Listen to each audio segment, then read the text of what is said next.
ہم زندہ قوم ہیں. بہت بہت شکریہ. السلام علیکم ورحمۃ اللہ. وعلیکم السلام. ہمارے ایک بزرگ تھے، وہ اس دنیا میں نہیں ہیں. وہ یہ فرمایا کرتے تھے کہ جب بھی کوئی نشست ہو اور کوئی گفتگو ہو تو اس میں بات کرنے والے پر بھی کچھ پابندیاں ہیں اور سننے والے پر بھی کچھ ذمہ داریاں ہیں. بات کرنے والے پر یہ پابندی ہے کہ وہ جو بات کہے وہ سچ بات ہو. سچ سے مراد یہ ہے کہ وہ دل کے یقین سے وہ بات کہہ رہا ہو. وہ جو بات کہہ رہا ہو وہ اس کی کنوکشن ہو، اس کا بوروڈ نالج نہ ہو، ادھر ادھر سے ادھار باتیں اس نے اپنی میموری میں اکٹھی نہ کی ہوں. اور جو سننے والے، اور دوسری اس کے اوپر ذمہ داری ہے کہ وہ جو کچھ بات کرے وہ اللہ کی رضا کے لیے کرے. اور سننے والے پر یہ رسپانسبلٹی ہے کہ وہ ان باتوں کو توجہ سے، دھیان سے سنے اور اس کے بعد اس پر غور و فکر کرے. صرف حز اٹھانے کے لیے نہ سنے، اور پھر اس میں دیکھے کہ کون کون سی باتیں ہم اپنی عملی زندگی میں لا سکتے ہیں. تو میں اپنی بات سے پہلے یہ دعا کرنا چاہتا ہوں کہ اللہ تعالی ہمیں علم نافع نصیب فرمائے،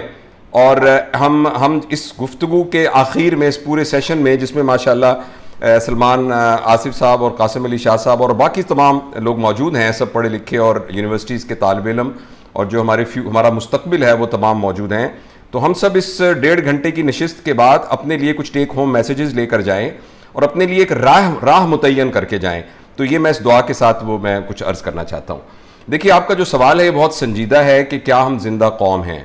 اس پوری فقرے کے اندر جو کی ورڈز ہیں وہ دو ہیں، ایک تو قوم اور ایک زندہ. تو قوم کا جب میں نے آکسفورڈ یونیورسٹی سے ترجمہ دیکھا، اور اس کا اردو میں ترجمہ یہ ہے کہ لوگوں کی ایک بہت بڑی تعداد جو کہ ان کی ایک مشترک میراث ہو اور ان کی ایک مشترک تاریخ ہو اور تہذیب ہو اور ان کی ایک زبان ہو اور وہ ایک خاص علاقے میں اکٹھے رہتے ہوں، تو اس کو ہم قوم کہتے ہیں. تو یہ ایک آکسفورڈ ڈکشنری کی قوم کی تعریف ہے. اور جب ہم پاکستان نہیں بنا تھا 1947 سے پہلے، تو ہم سب یہ کہا کرتے تھے، اور ہمارے علامہ اقبال رحمۃ اللہ علیہ نے بھی کہا کہ سارے جہاں سے اچھا ہندوستان ہمارا، ہم بلبلیں ہیں اس کی، یہ گلستان ہمارا. یعنی ہماری قوم جو تھی وہ ہندوستانی قوم تھی. لیکن ہمارے بڑوں کو اللہ تعالیٰ نے ایک سمجھ دی، بوجھ دی، اور انہوں نے قوم کی اس مروجہ تاریخ کے اندر ایک بہت ہی نئی جہت اور پیراڈائم کا اضافہ کیا. اور وہ یہ کہا کہ، اور جس کی بنیاد دو قومی نظریہ ہوا، اور یہ کہا گیا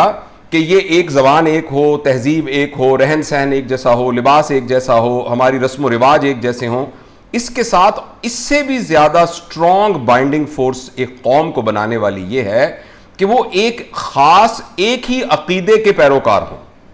اور وہ ہمارے لیے اسلام ہے جو اللہ تعالیٰ نے ہمیں نبی پاک صلی اللہ علیہ وسلم کے ذریعے سے دیا. دیکھیں، یہ قوم کی یہ جو نئی تعریف تھی یہ بہت ہی یونیک بات تھی. اس سے پہلے انسانی تاریخ میں میرے معلوم علم کے مطابق ایسا نہیں ہوا تھا کبھی بھی، اور یہ ایک طرح کا پورا پیراڈائم شفٹ تھا. اور اس بنیاد پر ہمارے بزرگوں نے، بڑوں نے ایک مقدمہ لڑا، اس میں ہم نے قربانیاں دیں، اور اس کے بعد ہم اس قابل ہوئے. ساتھ جب میرا وقت ختم ہونے لگے 15 منٹ، تو مجھے پلیز یاد کرا دیجئے گا 2 منٹ پہلے. جی سر، آپ کنٹینیو کریں. جی ہاں، شکریہ. اچھا، تو ہم نے اس بنیاد پر قربانیاں دیں اور اللہ نے یہ کرم کیا کہ وہ مقدمہ ہم نے جیت لیا،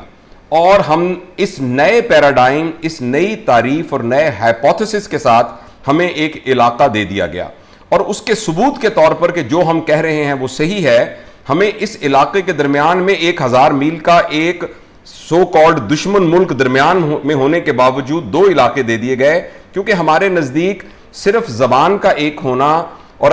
کپڑے پہننے کے سلیقے کا ایک طرح سے ہونا، اس کے علاوہ سب سے اہم فورس ہمارا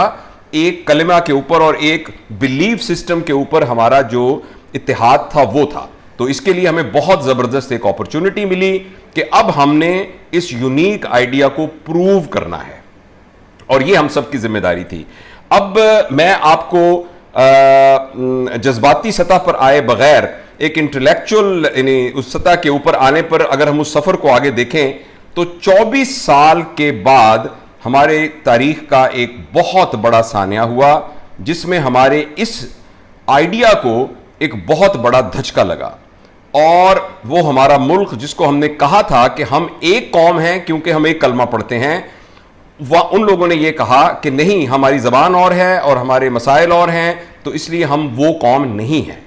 اور اس کے بعد ہمارے دشمنوں نے کچھ ایسی باتیں کی دو قومی نظریے کے بارے میں کہ جس کو میں دہرا کر اپنی زبان کو آلودہ اور اپنی آنکھوں کو نم نہیں کرنا چاہتا، لیکن آپ سب لوگ جانتے ہیں، اور وہ ہمیں ایک شدید دھچکا لگا اور پتہ لگا کہ شاید ہم اس بات کو پروو نہیں کر پائے۔ اس کے بعد پھر پاکستان میں ایک جمہوریت باقاعدہ شروع ہوئی اور ہمیں پھر ایک اور موقع ملا کہ اب ہم کسی طریقے سے یہ ثابت کر سکیں کہ جس بنیاد کے اوپر ہم نے یہ ہمارا جو قوم کا ایک ہماری ڈیفینیشن ہے تو وہ اور وہ بڑی سالڈ اس کی بیسس تھی ساری، اور اس کے پیچھے ایک پوری فلسفی تھی، اس کے پیچھے ہمارے بزرگوں کا پوری ایک سوچ تھی۔ تو اب وہ اگر ہم اس کو دوبارہ فالو کریں تو اب آپ اگر غور سے دیکھیے گا تو یہ جب آوازیں سنائی دیتی ہیں کہ جی بلوچستان کا استحصال ہو رہا ہے، اور یہ ہے کہ اٹھ مہاجر اٹھ، اور جاگ پنجابی جاگ، اور یہ ہے کہ سندھ کی جو ہیں قومیت تحریکیں، اور یہ ہے کہ پشتین اور پشتون وہ سارا، تو جب یہ ساری آوازیں آتی ہیں تو جیسے وہ مجھے لگتا ہے کہ اس کی وجہ سے بہت ایک دکھ کی کیفیت پیدا ہوتی ہے اور ایک تکلیف کی کیفیت پیدا ہوتی ہے۔ تو وہ قوم کی وہ ڈیفینیشن جو ہم سب جس کی بنیاد پر ہم زندہ ہیں اور سانس لے رہے ہیں، اور جو کہ ہم سب کے ایک بنیادی نظریے کی اساس ہے، اور اس پر ہم کھڑے ہیں اور اس پر انشاءاللہ العزیز ہم کھڑے رہیں گے، اس سلسلے میں ہمیں بہت تکلیف ہوتی ہے اور ہمیں بڑا دکھ ہوتا ہے۔ لہٰذا آپ سب لوگ پڑھے لکھے سمجھدار ہیں، اور مجھے یقین ہے کہ آپ ہمارا جو فیوچر ہے، وہ جو موجودہ نسل ہے اور اس سے پہلے کی نسل تھی، اس سے زیادہ انالیٹک ہے، اس سے زیادہ ذہین ہے، اور وہ اس سارے سینیریو کو انالیسس کر کے ایک اپنے لیے اس کا جواب ضرور تلاش کریں گے کہ قوم کی اس ڈیفینیشن میں ہم کس حد تک کامیاب ہوئے اور کہاں ہم سے غلطیاں ہوئیں، اور کس جگہ پر وہ ایریاز آئے جس میں ہمارے بزرگوں نے جو ہمیں ایک پیراڈائم دیا تھا، ہمیں اس سے تھوڑا سا ہمیں اس کو سمجھنے میں دقت پیش ہوئی۔ تو یہ تو ایک کی ورڈ تھا قوم۔ دوسرا جو کی ورڈ ہے اس میں ہے زندہ۔ تو آپ کو یاد ہوگا جب ہم 5ویں 6ٹھی جماعت میں پڑھتے تھے تو بایولوجی کے چیپٹر کے اندر ایک جدول یعنی ٹیبل ہوتا تھا جس میں ایک طرف لکھا ہوتا تھا بے جان چیزیں اور ایک طرف لکھا ہوتا تھا زندہ چیزیں، اور ان کے درمیان فرق لکھا ہوتا تھا کہ زندہ چیز جو ہے وہ سانس لیتی ہے، زندہ چیز جو ہے اس میں ایکسکریشن ہوتی ہے، زندہ چیز ریپروڈیوس کر سکتی ہے، زندہ چیز گرو کر سکتی ہے، اور جو بے جان ہے وہ یہ نہیں کر سکتے۔ تو ہم سائنس کے اسٹوڈنٹ کے حساب سے زندہ ہونے کی ڈیفینیشن کو اسی طریقے سے سمجھنے کی کوشش کرتے ہیں۔ تو اس میں جو ان سب کو اگر اکٹھا کریں تو وہ ایک چیز ہوتی ہے، وہ ہے گروتھ، کہ جو زندہ چیز ہے وہ گرو کر رہی ہوتی ہے۔ جو کچھ وہ پہلے ہوتی ہے اس میں سے جو سیل اس کے بیکار ہو جاتے ہیں، وہ جھڑ جاتے ہیں، اس کے آرگنز جو جیسے ڈیمیج ہوتے ہیں تو پھر نئے وہ گرو کرنا شروع کرتا ہے۔ تو اس لحاظ سے جس طریقے سے ایک شخص کی گروتھ کو ہم 4 ڈائمینشنز میں ایک ڈیفینیشن کے اس میں پیراڈائم میں ہم کہتے ہیں کہ کوئی بھی چیز گرو کر رہی ہے سکسیسفلی، اگر وہ فزیکلی گرو کر رہی ہے، اگر وہ انٹلیکچولی گرو کر رہی ہے، اگر وہ ایموشنلی گرو کر رہی ہے، اور اگر وہ اسپرچولی گرو کر رہی ہے، تو ہم یہ کہیں گے کہ وہ شخص گرو کر رہا ہے۔ تو اسی طریقے سے زندہ کی ڈیفینیشن میں ہم اپنی قوم کے اوپر بھی یہ تمام چیزیں منطبق کر کے دیکھ لیں تو جو فزیکل گروتھ سے میری سمجھ میں یہ آتا ہے کہ کیا ہماری جو فائنینشیل سٹرکچر ہے وہ گرو کیا کہ نہیں کیا، ہماری زراعت نے گرو کیا کہ نہیں کیا، ہماری انڈسٹری نے گرو کیا کہ نہیں کیا، اور ہمیں ہماری جو ایک ورتھ ہے دنیا کے اندر، ایک فائنینشیل ورتھ ہے، اور جو ہماری وہ ایک حیثیت ہے جس کے اندر ہم ایک چیزوں کو کنٹرول کرتے ہیں، تو اس میں کتنی گروتھ ہوئی۔ تو وہ ہم سب لوگ اس سارے کو ریویو کر سکتے ہیں اور دیکھ سکتے ہیں۔ جو اس کی دوسری جہت ہے وہ ہے انٹلیکچول گروتھ، یعنی انٹلیکچول گروتھ سے مراد ہے کہ ہمارے ہاں کتنے تعلیمی ادارے بنے، ہمارے ہاں یونیورسٹیز جو ہیں ان کی رینکنگ کیا ہے، ہمارا علمی سطح کتنی بنی، ہمارے ہاں ریسرچ کتنی ہوئی، دنیا کی کتنی ایجادات ہیں جس کے پیچھے ہماری اپنی کی ہوئی محنت ہے اور جس کی بنیاد پر ہم اس کو پوری دنیا کو لیڈ کر رہے ہیں۔ کیونکہ دنیا میں 2 طرح کے لوگ ہیں آج کل، ایک ہیں پروڈیوسرز آف ٹیکنالوجی اور ایک ہیں کنزیومرز آف ٹیکنالوجی۔ تو اگر میرے ہاتھ میں 1.5 لاکھ روپے کا موبائل فون ہے تو اس کی بنیاد پر اگر میں یہ سمجھ رہا ہوں کہ میں نے گرو کیا ہے، تو اصل میں گرو تو اس ملک نے کیا ہے کہ جس نے وہ ملک وہ بنایا ہے، جس نے وہ ٹیلی فون ایجاد کیا ہے، تو وہ جو ہم تو صرف میں تو کنزیومر ہوں۔ اسی طریقے سے اگر میں یہ سمجھ رہا ہوں کہ بہاولپور پہلے سے بہت ترقی کر گیا ہے کیونکہ پہلے یہاں میکڈونلڈ نہیں ہوتا تھا، KFC نہیں ہوتا تھا اور گلوریا جین نہیں ہوتا تھا، اب یہ سارے جو برانڈز ہیں یہاں موجود ہیں، تو اصل میں تو یہ برانڈ نے گرو کیا ہے۔ تو بہاولپور نے تو گرو نہیں کیا. تو اس لیے ہم اب اس بات کو بھی میں جواب دینے کی بجائے, جس طرح میں نے آپ کو ایک فزیکل ڈائمنشن کی عرض کیا, اسی طریقے سے جو انٹلیکچول ڈائمنشن ہے جس میں قومیں گرو کرتی ہیں, اس میں بھی ہم ایک جائزہ لے سکتے ہیں کہ پاکستان کی بنی ہوئی کتنی اشیاء پوری دنیا میں ایک ناگزیر شے کے طور پر سمجھی جاتی ہیں. اس کے بعد جو ہماری تیسری ڈائمنشن ہے وہ ہے ایموشنل ڈائمنشن. ایموشنل ڈائمنشن کا مطلب یہ ہے کہ ہمارے معاشرے میں کتنی رواداری پیدا ہوئی, کتنا ہمارے درمیان جو ایک اجتماع کے درمیان جو ان فرد ہوتے ہیں ان کے درمیان وہ جو گلو جس کی وجہ سے وہ ایک دوسرے کے ساتھ جڑ کر رہتے ہیں, جس کی وجہ سے میری جان مال عزت جتنی مجھے عزیز ہے اتنی ہی کسی سڑک پہ جانے والے شخص کی جان مال اور عزت بھی میرے لیے قابل قدر اور محفوظ ہو. تو وہ جو ہمارا آپس میں ایک تعلق تھا اور جو ایموشنل سٹیبلٹی تھی, جو اینگر مینجمنٹ تھی, جو کنفلکٹ ریزولوشن تھی, جو ہم نے معاشرے کے اندر ایک محبت کی فضا کو قائم کرنا تھا, اس میں ہماری کتنی گروتھ ہوئی ہے. تو یہ تیسری ڈائمنشن ہے. اور چوتھی جو ڈائمنشن ہے وہ اسپرچول ڈائمنشن ہے. تو اسپرچول سے یہاں صرف اور صرف جو ریلیجس اسپرچولیٹی کی میں عرض نہیں کر رہا, وہ بھی اس میں شامل ہے, لیکن اسپرچولیٹی سے یہاں مراد یہ ہے کہ جو پرپز فل لائف, اور پرپز فل لائف صرف یعنی انفراد فرد کی نہیں بلکہ پوری قوم کی ایک وحدانیت کے طور پر, ایک یونٹ کے طور پر پوری کی پوری قوم کی جو اسپرچول گروتھ تھی وہ کتنی ہوئی. یعنی ہم ایز اے قوم کتنا پرپز فل زندگی گزار رہے ہیں اس گلوب کے اوپر. پاکستان کے ہونے کی وجہ سے پوری دنیا کو کیا فائدہ ہو رہا ہے اور ہم کتنی میننگ فل ہماری لائف ہے. تو یہ میرے خیال میں اس چیز کا انالیسس کرنے کا, باقی ہم انشاءاللہ ہمارے دوست سلمان صدیق صاحب اور جو سلمان آصف صاحب اور قاسم علی شاہ صاحب سے اور باتیں سیکھیں گے. میرے خیال میں اس پورے فریز کو ہم قوم کے طور پر اس طریقے سے انالائز کر سکتے ہیں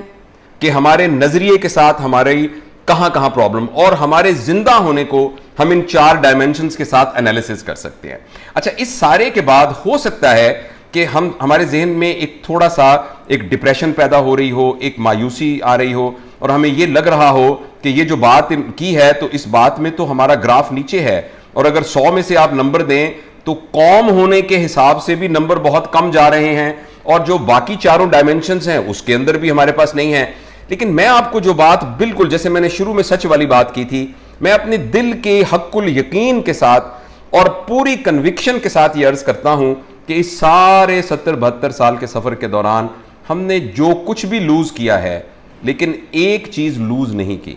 اور اس چیز کا نام ہے پوٹینشل. ہم نے ابھی تک ہمارے قوم کے اندر جو دوبارہ سے اٹھ کے کھڑے ہونے والا پوٹینشل ہے یہ لوز نہیں کیا. اب وقت کم ہے, ورنہ اس کو بھی میں سائنٹیفکلی انالیسس کر کے وہ میں ایویڈنس اپنی جو میری سمجھ کے مطابق ہیں وہ میں دے کے یہ عرض کرتا, اور میں یہ عرض کرتا کہ یہ بات میں ایک جذباتی افیلیشن کے طور پر نہیں کہہ رہا, کیونکہ میری ماں ہے یہ وطن تو میری اس کے ساتھ ایک جذباتی افیلیشن ہے, تو میں اس جذباتی افیلیشن کی بنیاد پر یہ بات نہیں کہہ رہا, بلکہ یہ بات میں آپ سے ایک یعنی لاجیکل بنیاد پہ کہہ رہا ہوں کہ ہمیں ابھی تک وہ پوٹینشل لوز نہیں کیا. لہٰذا اگر ہم جو باتیں میں نے ابھی تک عرض کی ہیں آپ کو, ان سب کو انالائز کریں گے تو اگر ہم اس کو ڈیوائیڈ کریں تو وہ تقریباً 6 باتیں بنتی ہیں. یعنی ہمارا قوم ہونے کا نظریہ والی بات, اور اس کے بعد ہمارے زندہ ہونے کی وہ جو 4 ڈائمنشنز ہیں وہ والی بات. ان ساروں کو ہم آرام سے کہیں کاغذ پہ بیٹھ کے لکھ لیں اور ہم یہ سمجھیں کہ ان میں اگر ہم سے کوئی غلطی ہوئی ہے تو اس غلطی میں اس وقت جو اسکول میں بچہ پڑھ رہا ہے اس کا تو قصور نہیں ہے, لیکن اسکول کا ایک وہ بچہ اس میں کیا کنٹریبیوٹ کر سکتا ہے. دیکھیے ہماری زندگی تو ہے اجتماعی,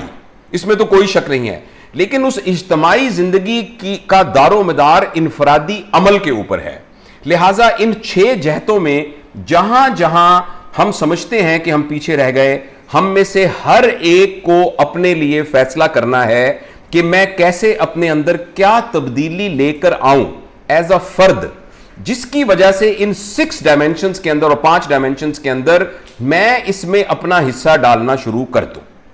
اور کیا ہماری حکومتوں کا قصور تھا, کیا ہماری انٹیلیجنشیا کا قصور تھا, کیا ہمارے انٹلیکچول لوگوں کا قصور تھا, یا ہماری فورن پالیسی ٹھیک نہیں تھی, یا ہمارے اداروں نے اپنا رول صحیح ادا نہیں کیا جس کی وجہ سے ہمارا گراف نیچے گیا. یہ ساری کی ساری باتوں کو بہت اچھے طریقے سے سمجھنے کے بعد ہمیں اپنے لیے یہ فیصلہ کرنا ہے کہ میں جاوید اقبال اس سارے کام کے اندر اس قوم کو زندہ قوم رکھنے کے لیے کیا حصہ ڈال سکتا ہوں. دوسری بات یہ ہے کہ ہم اس سارے کا نتیجہ یہ نکلتا ہے ہم ایک زندہ قوم ہیں, لیکن میں عرض کرنا چاہتا ہوں کہ زندگی کے لیے ایک ٹرم ہوتی ہے پی کیو, جسے فزیکل کوشنٹ کہتے ہیں. آپ کمپیوٹر میں جا کے اپنا فزیکل ڈیٹا ڈالیے کہ آپ کا وزن کتنا ہے, آپ کا بی ایم آئی کتنا ہے, آپ کے کیمیکل ٹیسٹ کیسے ہیں, تو وہ آپ کو ایک فگر دے دے گا. جس آدمی کو کوئی بیماری نہیں ہے تو وہ تقریباً 90 سے زیادہ اس کا وہ ہوگا, اور جو مردہ ہے اس کا 0 ہوگا, اور جو وینٹیلیٹر پر پڑا ہوگا اس کا 40 ہوگا. یعنی وہ شخص جو بات نہیں کر سکتا, جو مشینوں کے ذریعے جس کو سانس دلایا جا رہا ہے, جسے پیشاب کی نالی پڑی ہوئی ہے اور اس کو ناک کے ذریعے سے خوراک دی جا رہی ہے, وہ بھی 40% زندہ ہے. تو اس لیے زندگی صرف ایک ایبسولوٹ ٹرم نہیں ہے سائنٹیفک اس میں. تو ہم ایک زندہ قوم ہیں, لیکن اب ہمیں یہ دیکھنا ہے کہ ہم اس سکیل کے اوپر کتنے زندہ قوم ہیں, اور ہمیں کس طریقے سے اس 100 نمبروں والا زندہ بننا ہے. اور جس کی تھوڑا سا میں نے آپ کے سامنے اس کی وضاحت کی ہے, تو میں معافی چاہتا ہوں کہ میں نے آپ کے سوال کا جواب دینے کی بجائے بہت سارے اور سوال اٹھا دیے ہیں. اور یہ سوال ایک اجتماعی سوالات بھی ہیں سب سے, اور ایک انفرادی سوالات بھی ہیں جو ہم سب کو پوچھنا ہے اپنے آپ سے, اور اس کے بعد ہمیں یہ فیصلہ کرنا ہے کہ میں آج کے بعد اپنے اندر کیا تبدیلی لے کے آؤں کہ میرا حصہ اس میں بڑھ جائے. مجھے یاد ہے قاسم علی شاہ صاحب کی ایک بات, وہ انہوں نے کسی محفل میں کہی تھی کہ ہم اصل میں نتائج کے مکلف تو ہیں ہی نہیں, نتائج کے بارے میں تو ہم سے کوئی سوال ہی نہیں کیا جائے گا. ہمارا سوال تو ہماری نیت پر اور ہمارے عمل کے اوپر ہے. تو ہم بحیثیت قوم, تو میں اپنی بات ختم کرتا ہوں. آپ کے سوال کا جواب یہ ہے کہ الحمدللہ ہم ایک زندہ قوم ہیں. ہمیں اپنی اس قومیت کے, ہمارے بزرگوں کے جو ہمیں بتائے ہوئے پیراڈائم کو ثابت کرنا ہے, اور اگر اس سلسلے میں ہم سے کوئی کوتاہی ہوئی ہے تو ہمیں ایک فرد کے طور پر اور ایک اجتماع کے طور پر اس کو ایک فریم ورک بنا کر اور اس کو ثابت کرنا ہے کہ جو بات ہمارے بزرگوں نے 76 سال پہلے کہی تھی وہ بالکل درست تھی. قومیں جو ہیں اس کے لیے ان کے عقائد کی بنیاد پر بھی قومیں بنتی ہیں, یہ ایک ون آف دی انگریڈینٹ ہے. اور دوسرا ہمیں یہ کرنا ہے کہ ہمیں ہمیں اپنی زندگی کے لیول کو بہتر کرنا ہے. جیسے میں اپنے مریضوں کو کہتا ہوں, اگر آپ کا پیٹ نکلا ہوا ہے تو ایکسرسائز کر کے پیٹ کو اندر لے جائیے. اگر آپ کی شوگر خراب ہے تو اپنے شوگر کا علاج کیجئے. اگر آپ غلط یعنی ایڈکشن آپ کو ہوئی ہے, سگریٹ پیتے ہیں, کچھ اور کرتے ہیں, تو اس کو چھوڑ دیجئے. تو ہمیں بھی جتنے ہم زندہ ہیں اپنے زندگی کے لیول کو بڑھانا ہے. اور آپ سارے لوگ جو یہ والی نسل ہے, ان سے میں اپنی نسل کی طرف سے معافی مانگتا ہوں. جو مجھ سے پہلے والی تھے, میں ان کے بہاف پر بھی آپ سے معافی مانگتا ہوں, اور آپ سے یہ ریکویسٹ کرتا ہوں کہ مہربانی کر کے ہمیں, اپنے والدین کو, اپنے پیرنٹس کو آپ مہربانی کر کے معاف کر دیجئے. اور آپ ہمیں اپنا رول ماڈل مت سمجھیے, لیکن آپ خود اس کو اسٹڈی کر کے اور ان جو کوتاہیاں ہم سے ہوئی ہیں ان کو دور کر کے اس قوم کو مزید زندہ بنا سکیں. شکریہ. بہت شکریہ ڈاکٹر صاحب, آپ نے جو سوالات بتائے ہیں, میں اپنی نسل کی بہاف پر یہ کہنا چاہوں گا کہ بہت ضروری ہیں کہ ہم ان سوالات پر انفرادی اور اجتماعی دونوں حیثیتوں میں غور کریں, کیونکہ یقیناً ان پہ غور کرنے کے بعد ہی ہم ایز اے قوم گرو کر سکتے ہیں, جس طرح آپ نے گروتھ کی بات کی. قاسم علی شاہ صاحب آپ کی طرف آئیں گے. آپ کے نزدیک اس سوال